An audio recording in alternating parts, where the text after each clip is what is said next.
গুরুসদয় দত্ত বীরভূম জেলা থেকে সংগ্রহ করে সারা দেশে ছড়িয়ে দিয়েছিলেন। এবার সেই নৃত্যেরই কিছু ঝলক আমরা দেখে নেব।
আমাদের এখানে রোদটা তো লাগে না, এখানে রোদটা দেখে পরিষ্কার লাগছে করে।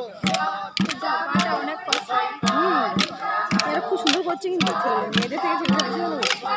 ঝাপাতে হচ্ছে না রোদে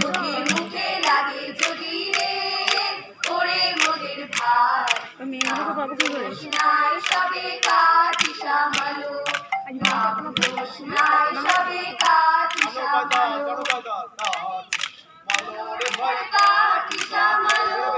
God